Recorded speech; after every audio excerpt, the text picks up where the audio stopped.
लता मंगेशकर के यहाँ काम करने वाले हाउस हेल्प ने कहा है कि कोई भी कभी भी उनकी दीदी की तरह नहीं हो सकता, जिन्होंने उन्हें कभी नौकर नहीं माना और कभी उनसे गुस्से से बात नहीं की।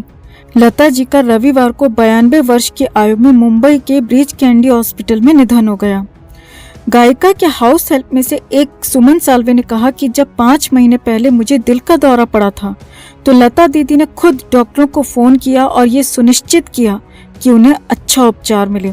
साल्वे ने शिवाजी पार्क में लता मंगेशकर के रिश्तेदारों और दोस्तों के लिए आरक्षित क्षेत्र में इंतजार करते हुए भीगी आंखों से कहा, जब मैं उनके आवास पर थी तो मुझे दिल का दौरा पड़ा था। दीदी ने मेरी जान बचाई थी, लेकिन अब वो खुद हमेशा के लिए चली गई हैं।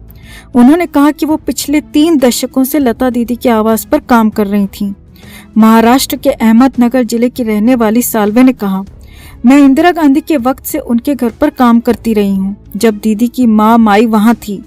साल्वे ने कहा कि उन्होंने दिग्गज गायिका को आखिरी बार उनके घर पर 1 महीने पहले देखा था, जब वो इलाज के बाद वहाँ गई थी। उन्होंने कहा, दीदी कभी हमारे साथ नौकर जैसा बर्ताव नहीं करती थी, वो प्यार से मुझे मौसी बाई बुलाती थी। उन्होंने कभी भी हमसे गुस्से में बात नहीं की।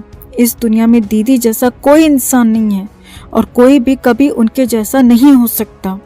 साल्वे ने कहा कि लता दीदी हाउस हेल्प से हमेशा सम्मानजनक तरीके से बात करती थी। उन्होंने कहा कि लता दीदी ने उन्हें अपने आवास प्रभु कुंज आते रहने के लिए कहा था। साल्वे के अनुसार लता दीदी उनकी छोटी छोटी जरूरतों का भी ध्यान रखती थी और उनके साथ कभी भी नौकरों जैसा बर्ताव नहीं किया और उन्हें कपड़े तथा भोजन दिया करती थी। एक अन्य घरेलू सहायिका पुष्पा नबार ने कहा, दीदी जैसा कोई नहीं। उन्होंने कहा कि वो पिछले 2 दशकों से लता दीदी के घर पर काम करती रही हैं और महामारी के कारण लंबी छुट्टी पर जाने से पहले वही उनकी देखभाल करती थी। पुष्पा ने कहा कि लता दीदी के घर पर 6 से 7 लोग काम करते हैं और सभी उनके निधन से बहुत दुखी हैं और टूटे हुए हैं।